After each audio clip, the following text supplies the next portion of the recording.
네, 태풍 타파, 밤 사이에는 부산 인근 해안을 스쳐 지나갈 전망이라고 앞서 보도를 해드렸는데 중형급의 강한 세력을 유지한 채 북상할 것으로 보여 철저한 대비가 필요해 보입니다. 네, K웨더 반기성 예보센터장 모시고 태풍 현황과 전망 알아보도록 하겠습니다. 어서 오십시오. 네, 안녕하세요. 네, 저희가 각 지역에 나가 있는 취재기자, 전남 지역, 경남 지역, 부산까지 다 이렇게 훑어봤는데 현장 상황은 저희가 봤고 또 태풍의 위력까지 여기서도 느껴질 정도인데 지금 태풍의 위치는 제주도 동해를 지나서 남해로 진입을 했다. 여기까지인가요? 네, 그렇습니다. 네. 현재 위성 사진이라든가 레이더를 보면은 네. 일단 제주도 동쪽 해상을 지나서 남해상으로 접어든 것으로 일단 판단이 되고 있고요. 예. 기상청에서 예측한 진로대로 그대로 지금 현재 이동해 나가고 있다고 보시면 되겠습니다. 네, 태풍의 어떤 그 크기는 지금 중형급을 유지하고 있는 건가요? 네, 그렇습니다. 중형급 태풍의 세력, 그러니까 그 세력 자체가 위성이라든가 레이더를 보면 그 세력 자체가 줄어들고 있질 않아요.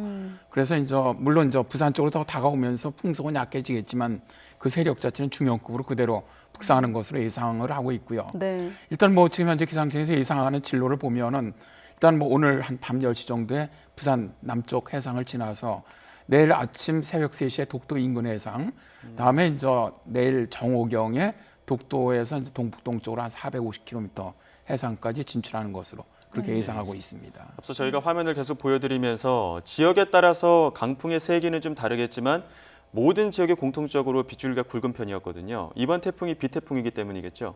네, 그렇습니다. 이제 아무래도 상대적으로 이제 좀 비가 굉장히 많이 내리는 그런 태풍이라고 할 수가 있죠. 예. 이제 그러니까 우리가 이제 통상 서해상으로 올라가는 태풍은 풍태풍이라고 부릅니다. 이제 바람만 부는 태풍이라고 그러죠. 예. 그럼 서해상으로 올라갈 수 있다는 건 기상학적으로 차가운 공기가 내려오지 않는다는 얘기거든요. 그러니까 올라갈 수가 있는데 지금같이 이제 남해안으로 가거나 뭐 남해안으로 상륙하거나 이런 경우는 북쪽에서 차가운 공기가 내려와 있기 때문에 이 태풍이 더 못 올라가는 겁니다. 그래서 이제 동쪽으로 나가는 건데 이럴 경우 북쪽에서 차가운 공기가 내려오는데 이쪽 태풍으로부터 굉장히 뜨겁고 습한 공기가 올라오고 있지 않습니까? 네. 이 두 공기가 부딪히면 굉장히 기층 자체가 불안정해지죠. 그러면서 강한 비구름이 발달하거든요.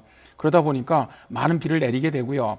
특히 이제 이런 남해안으로 상륙하거나 남해안을 통과하는 태풍 같은 경우는 지형적인 영향까지 더해집니다. 예. 이제 특히 뭐 이제 울산이라든가 이렇게 영남 동해안 지역 같은 경우는 동풍이 들어오면서 바로 그 육지하고 부딪히면서 그 지형적인 영향으로 비가 더 많이 내리거든요. 예. 그런 영향까지 있다 보니까 이제 비가 훨씬 더 심한 비태풍이라고 볼 수가 있는 것이죠. 네, 이렇게 태풍이나 뭐 장마도 마찬가지고 비가 호우성으로 이렇게 많이 내릴 때는 앞선 시간대 센터장님께서 제주도 지방 같은 경우는 강에서 바다로 흘러가기 좋은 조건이지만 상대적으로 이런 낙동강 수계 같은 경우 지금 낙동강 같은 경우는 오후 2시를 이렇게 해서 홍수주의보도 발령된 상황이거든요. 이 지역이 왜 홍수 범람이나 이런 데 취약한지 좀 설명해 주시죠. 그러니까 상대적인 개념이죠. 일단 뭐 제주도 같은 경우는 한라산서부터 이 구배라고 우리가 얘기를 하죠. 기울기.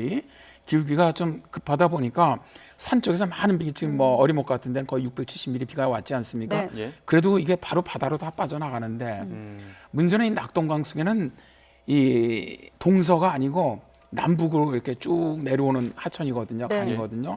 이게 기울기가 굉장히 완만해요. 완만해서 평소에도 조금의 비가 와도 좀 넘치고 홍수가 날 가능성이 높은 그런 강인데 네. 예. 지금 같은 경우는 이제 이미 김천이라든가 상류쪽으로 많은 비가 내렸고 또 앞으로도 지금 현재 태풍이 이제 남해상으로 들어오면서 그 전남부의 비구름이 굉장히 강해요 지금. 이게 올라오면서 이제 이 그쪽 그 경남이라든가 이런 쪽으로 이제 많은 비를 내릴 것으로 이제 보이는데 지금서부터도. 네. 예. 자 이렇게 되면 많은 비가 내리는 상태에서 현재도 이 완만하기 때문에 제대로 바다로 물이 안 빠져나가는 상태에서 태풍이 올라오게 되면은 태풍은 굉장히 기압이 낮기 때문에 바닷물을 융기시킵니다. 예. 그러니까 정상보다 지금 이 태풍 같은 경우 기압치 같으면은 한 40cm 이상을 또다시 상승을 시키거든요. 예. 그러다 보니까 평소에도 이 정도 많이 불면은 그래도 바다로 잘 안 빠져나오는데 여기에 태풍이 올라오면서 바닷물이 융기하다 보니까 더 안 내려갈 확률이 높은 것이죠. 예. 네. 그러다 보니까 이제 이 낙동강 수계 마지막 지역 쪽 하류 쪽에는 저지대 이런 데는 상당히 침수나 범람 네. 가능성이 높다고 봅니다. 앞서 현장에 있던 이윤재 기자가 전해준 바로는 지금 감천에 현재 수위가 1.5m고 지금 계속 이렇게 비가 많이 내리고 있기 때문에 수위가 올라가고 있다. 3시 반 기준으로는 1.5m지만 수위가 2.5m로 넘어설 것으로 보이면 이제 홍수 경보가 내려지는데 말씀하신 대로 저지대 인근 주민들은 좀 주의를 하셔야 되겠습니다. 예. 예. 저희가 지금 말씀 나누면서 현장 제보 사진들 혹은 또 현장에서 찍은 네. 화면들을 좀 다양하게 보여드리고 있습니다. 지금 이 화면 같은 경우에는 파도가 크게 일고 있지만 앞선 화면에서는 나무가 부러지고 강풍에 의한 피해겠죠. 지금 당장 뭐 태풍은 비태풍이지만 강풍으로 인한 피해도 다양하게 지금 제보가 되고 있는 상황이거든요. 용오름 현상도 나타났다고 하던데 이 현상에 대해서도 좀 설명을 해주시죠. 일단 워낙 지금 비의 양이 많기 때문에 예. 비태풍이라고 부르는 것이지 실제 바람이 약한 건 아닙니다. 예. 뭐 현재는 제주도를 지날 때 이제 중심 최대 풍속이 35m 초속이었었는데 이게 이제 부산 앞바다를 지날 때 32m라고 한다면 이제 평균 최대 풍속이죠.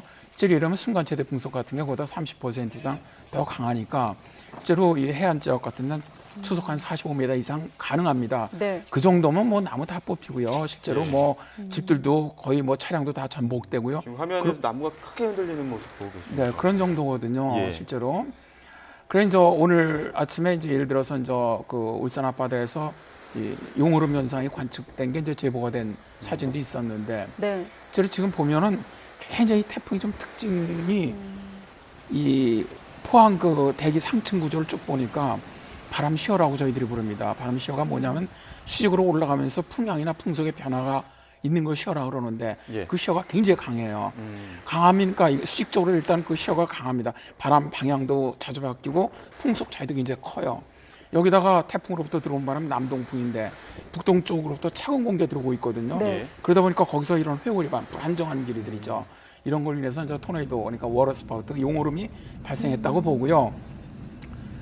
이런 어떤 국지적인 돌풍 이런 현상도 상당히 예상보다 강하지 않겠냐 그렇게 예상을 하고 있습니다. 네, 지금 보면 부산 같은 경우는 지금 자막도 나갑니다만 밤 10시에 태풍이 최근접할 것이다 이렇게 전망되고 있는데 아직 북상도 하기 전부터 폭우, 강풍이 동반되면서 부산 지역 같은 경우는 뭐 인명사고가 날 만큼 강한 비바람이 몰아치고 있다는 속보가 전해지고 있습니다. 이런 형태로 봐서 지금 중형급 태풍 타파, 2016년도 차바와 좀 닮았다 이렇게 분석이 되고 있죠. 네, 그렇죠. 차바하고 경로가 상당히 유사하고요.